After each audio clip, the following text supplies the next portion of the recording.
किव सचियारा होइए किव कूड़े टुटे पाल। कूड़ दी पाल किवें टुटे ਇਹ ਕੰਧ ਤਾਂ ਕਿ ਅਸੀਂ ਸਚਿਆਰ ਹੋ ਸਕੀਏ। ਪਰ ਧਾਰਮਿਕ ਲੋਕ ਸਚਿਆਰ ਹੋਣ 'ਤੇ ਜ਼ਿਆਦਾ ਜ਼ੋਰ ਲਾਉਂਦੇ ਹਨ, ਕਹਿੰਦੇ ਹਨ। ਕੂੜ ਵੱਲੋਂ ਹਟਾਉਣ ਨੂੰ ਨਹੀਂ ਕਹਿੰਦੇ ਹਨ, ਹਟਣ ਨੂੰ ਨਹੀਂ ਕਹਿੰਦੇ ਹਨ। ਪਰ ਜਿੰਨਾ ਚਿਰ ਕੂੜ ਵੱਲੋਂ ਕੋਈ ਹਟੇ ਨਾ ਤੇ ਸੱਚ ਵੱਲ ਨੂੰ ਚੱਲਦਾ ਹੀ ਨਹੀਂ ਹੈ, ਚੱਲੇਗਾ ਕਿਵੇਂ?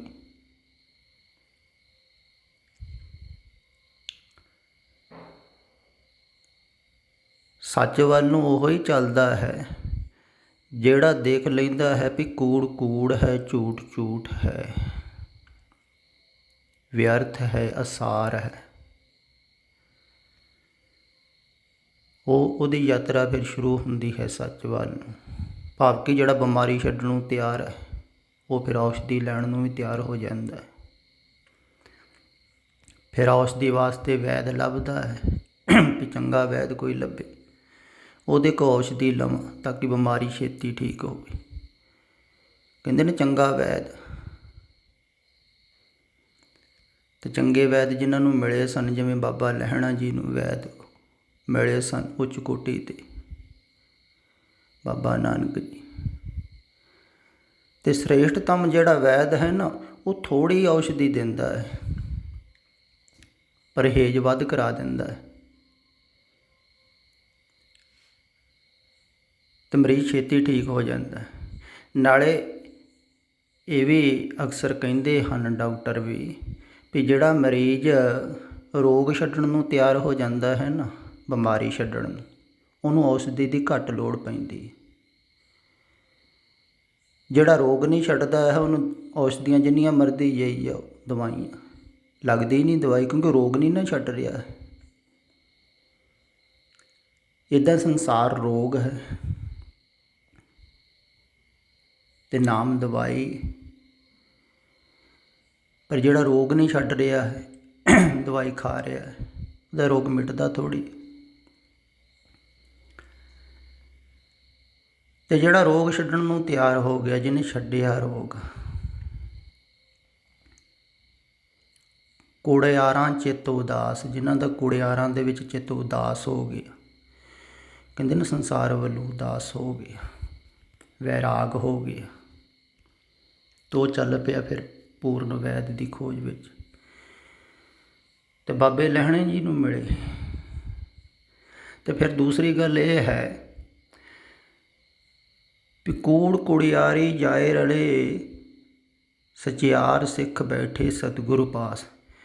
ਫਿਰ ਸਚਿਆਰਾਂ ਕੋਲ ਅਗਰ ਬੈਠ ਗਿਆ ਨਾ ਕੋਈ, ਤਾਂ ਆਪਣੇ ਆਪ ਹੀ ਸਚਿਆਰਾ ਹੋਣਾ ਸ਼ੁਰੂ ਹੋ ਜਾਵੇਗਾ, ਕਿਉਂਕਿ ਜੈਸੀ ਸੰਗਤ ਜੈਸੀ ਤੈਸੀ ਰੰਗਤ ਕਿਹਾ ਹੈ ਨਾ। ਅਤੇ ਕੁੜਿਆਰਾਂ ਦੇ ਵਿੱਚ ਜਿਹੜਾ ਰਿਹਾ, ਕੂੜ ਕੁੜਿਆਈ ਜਾਏ ਰਲੇ,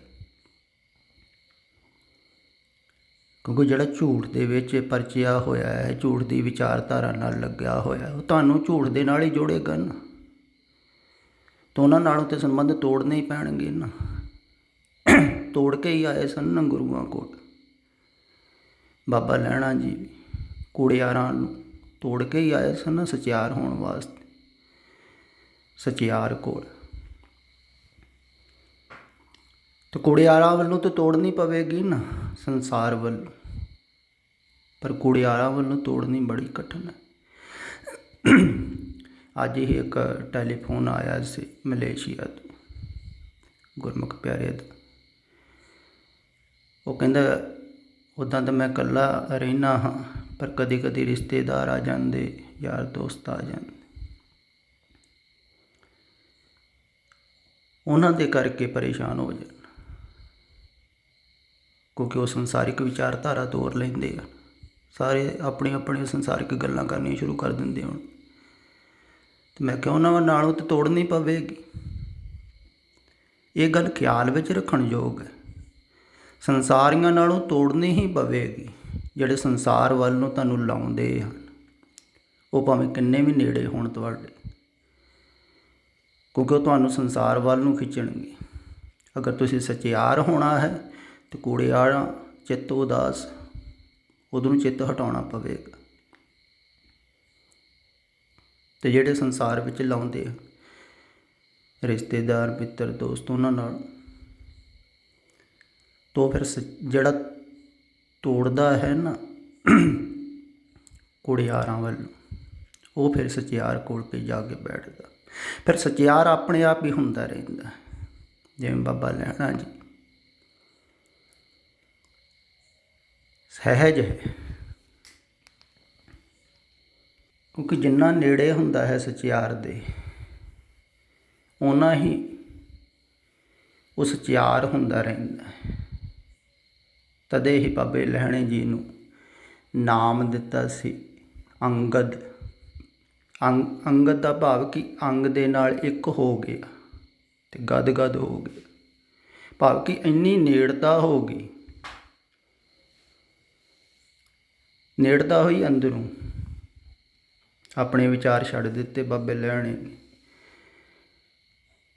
ਹੁਣ ਬਾਬੇ ਨਾਨਕ ਦੇ ਖਿਆਲਾਂ ਦੇ ਅਨੁਸਾਰ ਚੱਲ ਰਿਹਾ ਹੈ ਅਤੇ ਨੇੜਤਾ ਹੋ ਹੀ ਗਈ ਨਾ। ਇੱਕ ਹੋ ਗਏ ਅੰਦਰੋਂ, ਸਦਾ ਅੰਗ ਸੰਗੇ ਹੋ ਗਏ ਅਤੇ ਅੰਦਰੋਂ ਇੱਕ ਹੋਣਾ ਹੈ। ਫਿਰ ਅੰਦਰੋਂ ਇੱਕ ਹੋਣ ਵਾਸਤੇ ਜ਼ਰੂਰੀ ਨਹੀਂ ਹੈ ਸਰੀਰਕ ਤਲ 'ਤੇ ਕੋਈ ਨੇੜੇ ਹੋਵੇ। ਅਗਰ ਕੋਈ ਦੂਰ ਵੀ ਹੈ ਸਰੀਰਕ ਤਲ 'ਤੇ, ਤਾਂ ਵੀ ਕੋਈ ਭਾਵਨਾ ਕਰਕੇ ਨੇੜੇ ਹੋ ਸਕਦਾ ਹੈ, ਪ੍ਰੇਮ ਕਰਕੇ ਨੇੜੇ ਹੋ ਸਕਦਾ, ਸ਼ਰਧਾ ਕਰਕੇ ਨੇੜੇ ਹੋ ਸਕਦਾ। ਕਿਉਂਕਿ ਬਾਹਰ ਦੀ ਨੇੜਤਾ ਤਾਂ ਜ਼ਰੂਰੀ ਨਹੀਂ ਹੈ, ਬਾਹਰੋਂ ਤਾਂ ਨੇੜੇ ਨਹੀਂ ਹੋਣਾ ਹੈ ਸਰੀਰ ਕਰਕੇ, ਅੰਦਰੋਂ ਇਸ ਕਰਕੇ ਭਾਵਨਾ ਦੁਆਰਾ ਵੀ ਨੇੜੇ ਹੋਇਆ ਜਾਂਦਾ। ਅਤੇ ਜਿਹੜਾ ਜਿੰਨਾ ਨੇੜੇ ਹੁੰਦਾ ਗਿਆ ਸਚਿਆਰ ਉਹਨਾਂ ਸਚਿਆਰ ਹੁੰਦਾ ਜਾਵੇ। ਅਤੇ ਸਚਿਆਰ ਨੂੰ ਪਾਉਣ ਵਾਸਤੇ ਕੋਸ਼ਿਸ਼ ਨਹੀਂ ਕਰਨੀ ਹੈ। ਧਾਰਮਿਕ ਲੋਕ ਇਹੋ ਹੀ ਕਰ ਰਹੇ ਹਨ, ਕਹਿੰਦੇ ਹਨ ਪਰਮਾਤਮਾ ਨੂੰ ਪਾਉਣਾ ਹੈ, ਇਸ ਕਰਕੇ ਚਿੰਤਨ ਕਰਨਾ। ਨਹੀਂ, ਪਰਮਾਤਮਾ ਨੂੰ ਪਾਉਣ ਵਾਸਤੇ ਕੋਸ਼ਿਸ਼ ਕਰਨ ਦੀ ਲੋੜ ਨਹੀਂ ਹੈ, ਸਚਿਆਰ ਹੋਣ ਵਾਸਤੇ ਕੋਸ਼ਿਸ਼ ਕਰਨ ਦੀ ਲੋੜ ਨਹੀਂ ਹੈ। ਦਰਅਸਲ ਕੂੜ ਨੂੰ ਛੱਡਣ ਵਾਸਤੇ ਕੋਸ਼ਿਸ਼ ਕਰਨ ਦੀ ਲੋੜ ਹੁੰਦੀ ਹੈ। ਜਿੰਨਾ ਧਾਰਮਿਕ ਉਪਦੇਸ਼ ਹੈ ਮਨ ਨੂੰ ਮਾਰਨ ਵਾਸਤੇ, ਮਨ ਮਰੈ ਧਾਤ ਮਰ ਜਾਏ, ਬਿਨ ਮਨ ਮੂਏ ਕੈਸੇ ਹਰ ਪਾਏ। ਮਨ ਪੈਦਾ ਹੋ ਰਿਹਾ ਸੰਸਾਰ ਦੀ ਵਿਚਾਰਧਾਰਾ ਤੋਂ, ਜੋ ਵਿਚਾਰਧਾਰਾ ਖਤਮ ਹੋ ਗਈ ਅਤੇ ਦੌੜ ਖਤਮ ਹੋ ਗਈ। ਅਤੇ ਬਾਹਰੋਂ ਵਿਚਾਰਧਾਰਾ ਨੂੰ ਖਤਮ ਕਰਨਾ ਹੈ ਸੰਸਾਰ ਦੀ, ਉੱਥੋਂ ਹੀ ਕੂੜ ਦੀ ਕੰਧ ਬਣ ਰਹੀ ਹੈ ਨਾ, ਉਹਨੂੰ ਖਤਮ ਕਰਨਾ ਹੈ। ਉਹਨੂੰ ਖਤਮ ਕਰਨ ਵਾਸਤੇ ਕੋਸ਼ਿਸ਼ ਕਰਨ ਦੀ ਲੋੜ ਹੁੰਦੀ। ਜਿੰਨੇ ਵੀ ਮੰਤਰ ਹਨ, ਉਪਦੇਸ਼ ਹਨ, ਵਿਧੀਆਂ ਹਨ, ਉਹ ਮਨ ਨੂੰ ਮਾਰਨ ਵਾਸਤੇ ਹੀ ਹਨ, ਜਾਂ ਕੂੜ ਨੂੰ ਤਿਆਗਣ ਵਾਸਤੇ, ਕੂੜ ਦੀ ਕੰਧ ਢਾਉਣ ਵਾਸਤੇ ਕਹਿ ਲਓ, ਬਿਮਾਰੀ ਨੂੰ ਮਿਟਾਉਣ ਵਾਸਤੇ ਕਹਿ ਲਓ ਔਸ਼ਧੀ। ਅਤੇ ਪਹਿਲਾਂ ਕੋਈ ਬਿਮਾਰੀ ਨੂੰ ਮਿਟਾਉਣਾ ਚਾਹਵੇਗਾ ਤਾਂ ਹੀ ਹੈ ਨਾ, ਤਾਂ ਹੀ ਔਸ਼ਧੀ ਕੰਮ ਕਰੇਗੀ। ਫਿਰ ਖਿਆਲ ਵਿੱਚ ਇਹ ਰੱਖਣ ਯੋਗ ਹੈ ਵੀ ਤੁਸੀਂ ਅੰਦਰੋਂ ਬਾਹਰ ਸੰਸਾਰ ਦੇ ਵਿੱਚ ਸੁਰਤ ਕਰਕੇ ਜੁੜੇ ਹੋਏ ਹੋ, ਬੈਠੇ ਆਪਣੇ ਅੰਦਰ ਹੀ ਹੋ ਤੁਸੀਂ, ਪਰ ਇਹਨਾਂ ਇੰਦਰੀਆਂ ਥਾਣੀ ਸੁਰਤ ਕਰਕੇ ਬਾਹਰ ਜਾ ਰਿਹਾ ਤੁਹਾਡਾ ਧਿਆਨ, ਖਿਆਲ ਕਰਕੇ। ਤੋ ਬਾਹਰ ਜਾਂਦਾ ਹੋਇਆ ਧਿਆਨ ਉਹਨੂੰ ਰੋਕਣਾ ਹੈ। ਇਸ ਕਰਕੇ ਕਿਹਾ ਹੈ ਨਾ ਵੀ 9 ਦਰ ਠਾਕੇ, ਵੀ 9 ਜਿਹੜੇ ਅਦਾਰੇ ਨੂੰ ਰੋਕਣਾ ਹੈ, ਬਾਹਰ ਨਹੀਂ ਸੁਰਤ ਜਾਣ ਦੇਣੀ। ਬਾਹਰੋਂ ਸੁਰਤ ਨੂੰ ਹਟਾਉਣ ਵਾਸਤੇ ਇਹ ਸਿਮਰਨ ਧਿਆਨ ਯੋਗ ਕਰਨਾ। ਅਤੇ ਸੁਰਤ ਜਾ ਰਹੀ ਹੈ ਬਾਹਰ ਸੰਸਾਰ ਦੀ ਵਾਸ਼ਨਾ ਕਰਕੇ, ਚਾਹਤ ਕਰਕੇ, ਕੂੜ, ਤਾਂ ਹੀ ਜਾ ਰਹੀ ਹੈ ਨਾ। ਕੁਛ ਚਾਹੀਦਾ ਹੈ ਬਾਹਰ, ਤਾਂ ਹੀ ਜਾਂਦਾ ਮਨ। ਜੇ ਚਾਹਤ ਹੀ ਨਾ ਹੋਵੇਗਾ ਤਾਂ ਮਨ ਬਾਹਰ ਨਹੀਂ ਜਾਵੇਗਾ। ਸੰਸਾਰ ਜਿਹਨੂੰ ਵਿਅਰਥ ਲੱਗਣਾ ਸ਼ੁਰੂ ਹੋ ਗਿਆ, ਜਾਂ ਕਹਿ ਲਓ ਵੈਰਾਗ ਹੋ ਗਿਆ, ਬਿਰਹਾ ਹੋ ਗਈ, ਉਹ ਫਿਰ ਵਾਪਸ ਆਉਂਦਾ ਹੈ। ਜਿਹੜਾ ਜਾਣ ਗਿਆ ਹੈ ਬਿਮਾਰੀ, ਉਹ ਬਿਮਾਰੀ ਨੂੰ ਮਿਟਾਉਣ ਵਾਸਤੇ ਆਣ ਕੇ ਬੇਨਤੀ ਕਰਦਾ ਹੈ। ਫਿਰ ਜਿਹੜਾ ਬਿਮਾਰੀ ਨੂੰ ਮਿਟਾਉਣ ਵਾਸਤੇ ਆਉਂਦਾ ਹੈ ਪੂਰੀ ਤਰ੍ਹਾਂ ਤਿਆਰ ਹੋ ਕੇ, ਮਿਟਣ ਵਾਸਤੇ ਕਹਿ ਲਓ, तो फिर ਸਹਿਜੇ ਹੀ ਸਚਿਆਰ ਹੋਣਾ ਸ਼ੁਰੂ ਹੋ ਜਾਂਦਾ ਹੈ। ਫਿਰ ਤੂੰ ਖਿਆਲ ਕਰੋ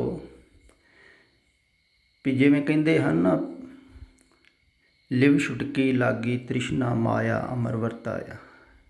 ਕਹਿੰਦੇ ਲਿਵ ਅੰਦਰੋਂ ਟੁੱਟ ਗਈ, ਬਾਹਰ ਜੁੜ ਗਈ। ਕਿਉਂ?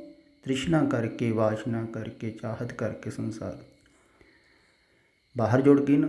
ਹੁਣ ਬਾਹਰੋਂ ਉਹ ਤ੍ਰਿਸ਼ਨਾ, ਉਹ ਵਾਸ਼ਨਾ, ਉਹ ਚਾਹਤਾਂ ਛੱਡਤੀਆਂ ਅਤੇ ਸੁਰਤ ਹਟਾ ਲਈ ਬਾਹਰ, ਅਤੇ ਅੰਦਰ ਤੇ ਜੁੜੀ ਹੋਈ। ਤੁਸੀਂ ਘਰ 'ਤੇ ਬੈਠੇ ਹੀ ਹੋਏ, ਘਰੋਂ ਬਾਹਰ ਤੁਸੀਂ ਸੁਰਤ ਕਰਕੇ ਜਾ ਰਹੇ ਹੋ,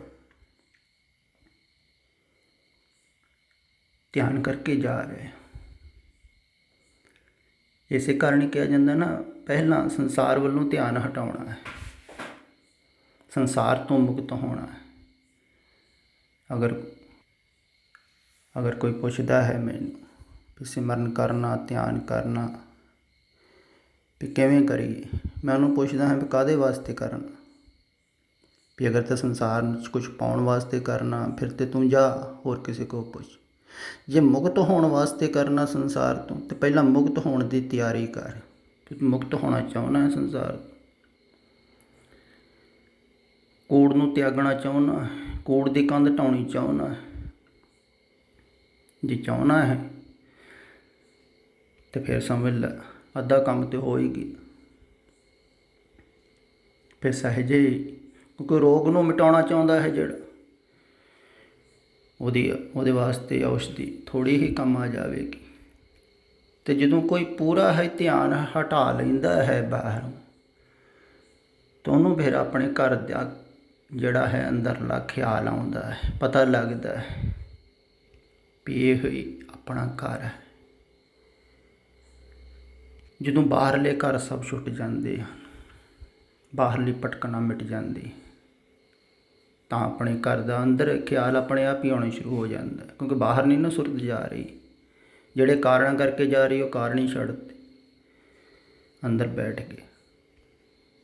ਤੋ ਘਰ ਦਾ ਜਿਹੜਾ ਸਵਾਸਥ ਹੈ, ਸਵਾਸਥ ਦਾ ਵੀ ਅਰਥ ਹੁੰਦਾ ਸਵਸਥ, ਸਵੈਂ ਵਿੱਚ ਸਥਿਤ ਹੋ ਗਿਆ, ਸਵਸਥ ਹੋ ਗਿਆ। ਜਿਹੜਾ ਇੱਕ ਵਾਰ ਸਵਾਸਥ ਦਾ ਰਸ ਜਾਂ ਉਸ ਘਰ ਨੂੰ ਦੇਖ ਲੈਂਦਾ ਹੈ ਆਪਣੇ ਨੂੰ, ਅਤੇ ਫਿਰ ਉਹਨੂੰ ਇੱਕੋ ਹੀ ਖਿਆਲ ਰੱਖਣਾ ਪੈਂਦਾ ਹੈ ਵੀ ਘਰ ਤੋਂ ਬਾਹਰ ਨਹੀਂ ਜਾਣਾ, ਇਹੋ ਘਰ ਹੈ ਜੇ ਘਰ ਰਹਿਣਾ ਵਸਣ। ਵੀ ਬਾਹਰਲਿਆਂ 'ਚ ਤਾਂ ਰਹਿਣਾ ਨਹੀਂ ਹੈ। ਫਿਰ ਬਾਹਰਿਆਂ ਵੱਲੋਂ ਆਪਣੇ ਆਪ ਹੀ ਉਹਦੀ ਸੁਰਤ ਹਟਦੀ ਰਹਿੰਦੀ ਹੈ, ਕਿਉਂਕਿ ਇਸ ਘਰ ਦੀ ਯਾਦ ਆ ਗਈ, ਆਪਣੇ ਪਹਿਲੇ ਘਰ ਦੀ, ਪੁਰਾਣੇ ਦੀ, ਜਿੱਥੋਂ ਉਹ ਗਿਆ ਸੀ ਉਸ ਘਰ ਦੀ। ਉਹਨੂੰ ਸਿਮਰਨ ਕਹਿੰਦੇ ਆ। ਉਸ ਘਰ ਦਾ ਸਿਮਰਨ ਹੋਣ ਲੱਗ ਪਿਆ, ਜੱਪਾ ਚੱਲਣ ਲੱਗ ਪਿਆ, ਦੇਖ ਲਿਆ, ਖਿਆਲ ਵਿੱਚ ਆ ਗਿਆ। ਅਤੇ ਇਸ ਘਰ ਤੋਂ ਬਾਹਰ ਤੁਸੀਂ ਜਾ ਰਹੇ ਹੋ ਸੁਰਤ ਕਰਕੇ, ਧਿਆਨ ਬਾਹਰ ਸੰਸਾਰ ਵੱਲੋਂ ਪਹਿਲਾਂ ਹਟਾਉਣਾ ਹੈ। ਖਿਆਲ ਵਿੱਚ ਰੱਖੋ, ਕੂੜ ਨੂੰ ਪਹਿਲਾਂ ਤਿਆਗਣਾ ਹੈ। ਫਿਰ ਤੁਸੀਂ ਸਚਿਆਰ ਹੁੰਦੇ ਜਾਓਗੇ, ਕਿਉਂਕਿ ਸੱਚ ਵੱਲ ਨੂੰ ਆਪਣੇ ਆਪ ਜਿੰਨਾ ਕੂੜ ਨੂੰ ਤਿਆਗ ਦੇ ਗਏ, ਕੂੜ ਵੱਲੋਂ ਧਿਆਨ ਹਟਾਓਗੇ। ਕਿਉਂਕਿ ਕੂੜ ਵੱਲ ਤੁਸੀਂ ਸੁਰਤ ਕਰਕੇ ਜਾ ਰਹੇ ਹੋ, ਅਤੇ ਕੂੜ ਦੀ ਕੰਧ ਅੰਦਰ ਤੁਹਾਡੇ ਉਸਰ ਰਹੀ ਹੈ। ਅਤੇ ਕੂੜ ਦਾ ਚਿੰਤਨ ਨਾ ਕਰੋਗੇ ਤਾਂ ਕੰਧ ਡਿੱਗਣੀ ਸ਼ੁਰੂ ਹੋ ਜੂਗੀ। ਜਦੋਂ ਕੰਧ ਡਿੱਗ ਪਊਗੀ ਤਾਂ ਸਚਿਆਰ ਤੁਸੀਂ ਹੋ ਗਏ ਆਪਣੇ ਆਪ। ਪਰ ਧਾਰਮਿਕ ਲੋਕ ਉਲਟਾ ਕੰਮ ਕਰਦੇ ਹਨ। ਉਹ ਕਹਿੰਦੇ ਹਨ ਔਸ਼ਧੀਆਂ ਖਾਓ, ਦਵਾਈਆਂ ਖਾਓ, ਪਰ ਬਿਮਾਰੀ ਇਹ ਨਹੀਂ ਪੁੱਛਦੇ ਹਨ ਵੀ ਤੁਸੀਂ ਛੱਡਣ ਨੂੰ ਵੀ ਤਿਆਰ ਹੋ ਕੇ ਨਹੀਂ। ਇਹ ਜਿਹੜਾ ਦੀਰਘ ਰੋਗ ਹੈ, ਸੰਸਾਰ ਦੀ ਵਿਚਾਰਧਾਰਾ ਤੋਂ ਲੱਗ ਰਿਹਾ ਹੈ ਵੀ ਇਹਨੂੰ ਵੀ ਛੱਡਣ ਨੂੰ ਤਿਆਰ ਹੋ ਕੇ ਨਹੀਂ। ਫਿਰ ਜਦੋਂ ਉਹਨੂੰ ਨਹੀਂ ਛੱਡ ਰਹੇ ਹਨ, ਉੱਧਰ ਇਹ ਔਸ਼ਧੀਆਂ ਦੇਈ ਜਾਂਦੇ ਵੀ ਨਾਮ ਜਪੋ, ਸਿਮਰਨ ਕਰੋ, ਕਰਾਈ ਜਾ ਰਹੇ ਹਨ ਲਗਾਤਾਰ। ਉਹਦੇ ਨਾਲ ਰੋਗ ਵੱਧ ਰਿਹਾ ਹੈ, ਸਾਈਡ ਇਫੈਕਟ ਹੋ ਰਿਹਾ ਹੈ, ਬਿਮਾਰੀਆਂ ਲੋਕਾਂ ਦੀਆਂ ਵੱਧ ਰਹੀਆਂ, ਧਾਰਮਿਕ ਲੋਕਾਂ ਦੀਆਂ। ਇਹੋ ਮੈਂ ਬੇਨਤੀ ਕਰ ਰਿਹਾ ਸੀ ਇਹਨਾਂ ਨੂੰ ਵੀ ਤੁਸੀਂ ਆਪਣੀ ਬਿਮਾਰੀ ਪਹਿਲਾਂ ਮਿਟਾ ਲਓ, ਫਿਰ ਤੁਹਾਨੂੰ ਪਤਾ ਲੱਗੇਗਾ ਵਾਸਤਵਿਕਤਾ ਦਾ। ਦਰਅਸਲ ਜਿੰਨਾ ਚਿਰ ਕੋਈ ਬਿਲਕੁਲ ਬੰਧਨਾਂ ਤੋਂ ਮੁਕਤ ਨਹੀਂ ਹੋ ਜਾਂਦਾ, ਜਾਂ ਬਿਮਾਰੀ ਤੋਂ ਮੁਕਤ ਨਹੀਂ ਹੋ ਜਾਂਦਾ, ਸਵਾਸਥ ਨਹੀਂ ਆ ਜਾਂਦਾ, ਉਹਨਾਂ ਚਿਰ ਉਹਨੂੰ ਪਤਾ ਨਹੀਂ ਲੱਗਦਾ ਹੈ ਵਾਸਤਵਿਕਤਾ ਦਾ ਵੀ ਕਿੱਥੇ ਸਮੱਸਿਆ ਪੈਦਾ ਹੋ ਰਹੀ। ਤਦੇ ਕਿਹਾ ਹੈ ਨਾ, ਆਪ ਮੁਕਤ ਮੁਕਤ ਕਰੇ ਸੰਸਾਰ। ਜਿਹੜਾ ਮੁਕਤ ਹੈ ਉਹ ਜਾਣਦਾ ਹੈ। ਜਿਵੇਂ ਕਿਹਾ ਹੈ, ਰੋਗ ਮਿਟਾਏ ਆਪਣਾ ਤਨ ਨਾਨਕ ਵੈਦ ਸਦਾਏ। ਕਹਿੰਦੇ ਜਿਹੜਾ ਰੋਗ ਮਿਟਾ ਲੈਂਦਾ ਹੈ ਨਾ ਟੋਟਲੀ ਆਪਣਾ, ਉਹ ਹੋਵੇ ਵੈਦ। ਫਿਰ ਉਹਨੂੰ ਪਤਾ ਹੁੰਦਾ ਹੈ, ਖਿਆਲ ਵਿੱਚ ਆ ਜਾਂਦਾ ਹੈ ਵੀ ਕਿਹੜੀ ਦਵਾਈ ਕਿਹਨੂੰ ਦੇਣੀ ਹੈ, ਕਿਹੜੀ ਦਵਾਈ ਕਿਹਦੇ ਵਾਸਤੇ ਕੰਮ ਆਉਂਦੀ ਹੈ। ਉਹ ਜਾਣਦਾ ਹੈ ਸਾਰੀਆਂ ਬਿਮਾਰੀਆਂ ਨੂੰ, ਮਰੀਜ਼ਾਂ ਨੂੰ, ਮਰੀਜ਼ ਕਿਹੜੇ ਢੰਗ ਨਾਲ ਬਿਮਾਰ ਹੋ ਰਹੇ ਹਨ, ਕਿਵੇਂ ਬਿਮਾਰੀ ਵੱਧ ਰਹੀ ਹੈ।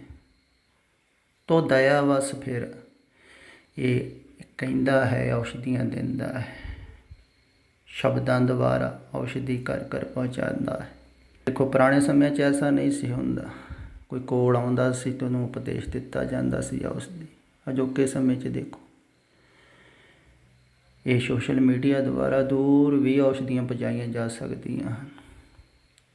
ਇਹਦਾ ਸੁਵਿਧਾ ਵੀ ਹੋਊਗੀ, ਲਾਭ ਵੀ ਹੋ ਗਿਆ, ਪਰ ਇਹਦੇ ਨਾਲ ਨੁਕਸਾਨ ਵੀ ਬਹੁਤ ਹੋ ਰਿਹਾ। ਉਹ ਨੁਕਸਾਨ ਵੀ ਸੁਚੇਤ ਕੀਤਾ ਜਾਂਦਾ ਹੈ ਵਾਰ-ਵਾਰ ਵੀ ਜ਼ਿਆਦਾ ਵਰਤੋਂ ਨਾ ਕਰੋ ਇਹਦੀ।